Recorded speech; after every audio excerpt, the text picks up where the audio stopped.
নমস্কার বন্ধুরা, আমার রান্নাঘর উইথ ভিলেজপুর চ্যানেলে আপনাদের স্বাগত। আশা করি আপনারা সবাই ভালো আছেন, সুস্থ আছেন। তো বন্ধুরা, আপনারা তো গরমের সিজনে নানা রকম আচারের রেসিপি করেছেন, কিন্তু আজ আমি বানাবো শীতকালীন এক লঙ্কার আচারের রেসিপি। এই লঙ্কার আচারের রেসিপিটা দেখার জন্য প্রথম থেকে শেষ পর্যন্ত আমার সাথে থাকুন। তো বন্ধুরা, আপনারা যদি আমার চ্যানেলের কেউ নতুন হয়ে থাকেন তো প্লিজ চ্যানেলটা সাবস্ক্রাইব করে লাইক কমেন্ট শেয়ার করে আমার পাশে থাকবেন। আর ফেসবুক পেজ থেকে দেখলে চ্যানেলটা ফলো করে দেবেন। তো আমি প্রথমে জমিনের থেকে লঙ্কা তুলে নিচ্ছি। দেখুন এখানে কি সুন্দর লঙ্কা গাছে, দেখুন লঙ্কাগুলো কি সুন্দর সুন্দর বড় বড়।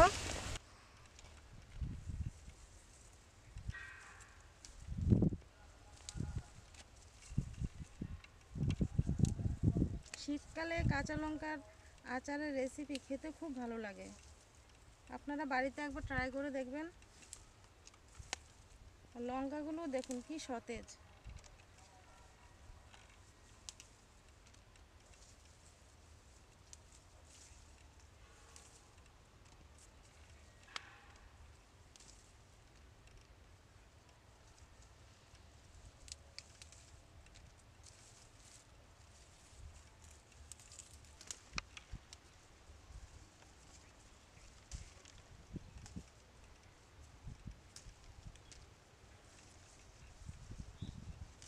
আমার লঙ্কা তোলা হয়ে গেছে, আমি রান্নাঘরের দিকে যাচ্ছি। তো দেখুন আমি কিভাবে বানাই আজকের এই লঙ্কার আচারটা।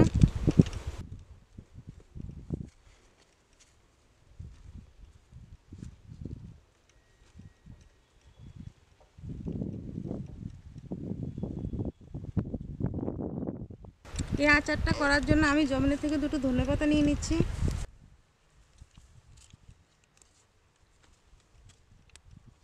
এই তো আমার এতেই হয়ে যাবে।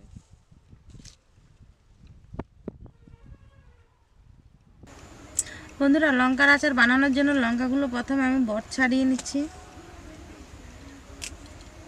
এখন কিন্তু শীতের সিজনে লঙ্কার দামটা কম। দেখুন এক একটা লঙ্কার সাইজ কি বড় বড়।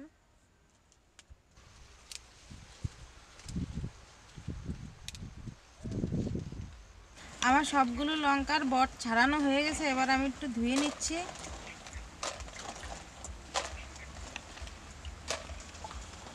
এরপর আমি লঙ্কাটা কেটে নিচ্ছি, মশলাটা যাতে ঢুকে যায় এর ভিতরে। বেশি কাটবো না, হালকা হালকা করে কেটে নিচ্ছি।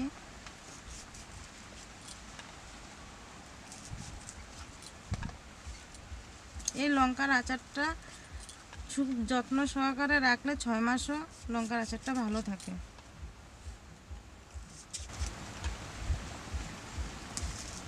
মুড়ি বা গরম ভাতের সাথে খেতে খুব ভালো লাগে এই শীতের দিনে এই আচারটা।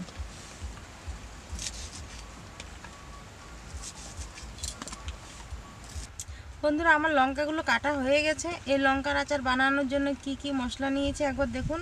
নিয়েছি গোটা ধনে, মহরি, নিয়েছি কালো জিরা, মেথি, শুকনো লঙ্কা, গোলমরিচ, লবঙ্গ, গরম মশলা, আর এখানে নিয়েছি রসুন কুচি, আদা কুচি, আর 1 পিস লেবু। প্রথমে আমি উনান ধরিয়ে মশলাগুলো ভেজে নিচ্ছি।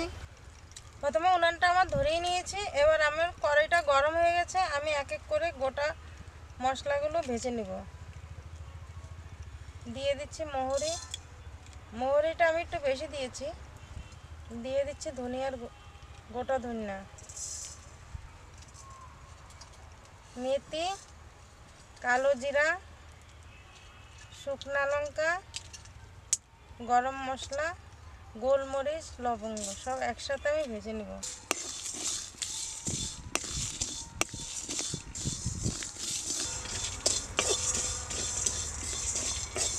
মশলাটা আমার ভাজা হয়ে গেছে, এবার আমি তুলে নিচ্ছি।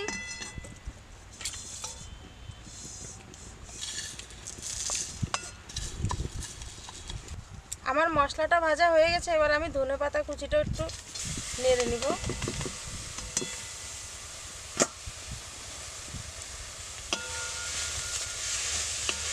আপনারা চাইলে এই ধনেপাতাটা কাঁচাও দিতে পারেন। আমি যেহেতু আচারটা অনেক দিন রাখবো, এর জন্য আমি কাঁচা ব্যবহার করলাম না।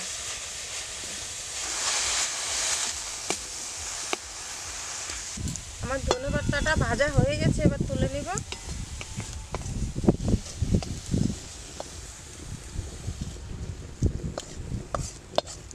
এবার আমি ভাজা মশলাটা একটু শুকনো গুঁড়ি করে নেব।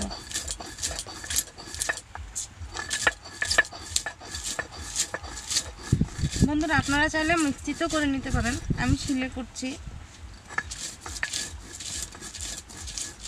এই মশলাটা শুধু আচারে না, যে কোনো নিরামিষ তরকারি বা পকোড়াতেও ব্যবহার করা যায়। আমার ভাজা মশলাটা গুঁড়া করা হয়ে গেছে, এবার আমি ধনে পাতাটা বেটে নেব। লঙ্কার আচার বানানোর জন্য কড়াইটা গরম হয়ে গেছে, এবার আমি তেল দিয়ে দিব। তেলটা আমার একটু ভালো করে গরম করতে হবে, যাতে একটু ধোয়া ধোয়া বের হয়। দেখুন তেলের উপর দিয়ে কেমন একটা ধোঁয়া বেরোচ্ছে। তেলটা এরকম গরম করতে হবে। এই গরম তেলে দিয়ে দিচ্ছি একটা গোটা তেজপাতা, কালো জিরা, কেটে রাখা আদা আর রসুন, দিয়ে দিব 1 চামচ চিনি। আদা আর রসুনটা আমার ভাজা হয়ে গেছে, এবার আমি কেটে রাখা লঙ্কাগুলো দিয়ে দিচ্ছি।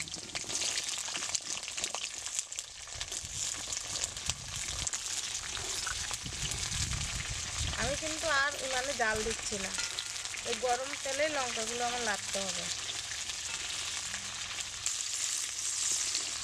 দিয়ে দিচ্ছি লেবুর রস,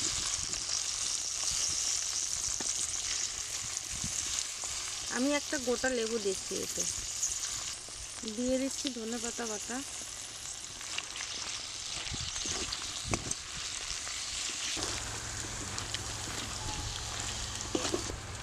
দিয়ে দিচ্ছি লবণ, 1/2 চামচ হলুদের গুঁড়ো, একটু কালারের জন্য কাশ্মীরি লঙ্কার গুঁড়ো,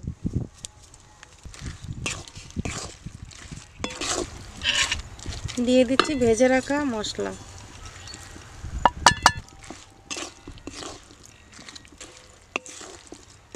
এক মিনিটের জন্য ঢাকা দিয়ে রাখবো আচারটা, যেহেতু মশলাগুলো ভালোভাবে এর সাথে মিশে যায়।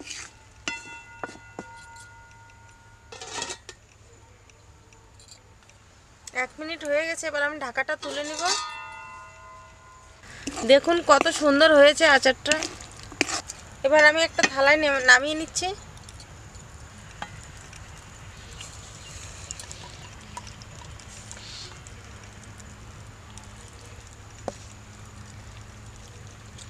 বন্ধুরা এই লঙ্কার আচারটা কিন্তু এখন খাওয়া যাবে না, এখন খেলে শুধু ঝাল আর ঝাল লাগবে।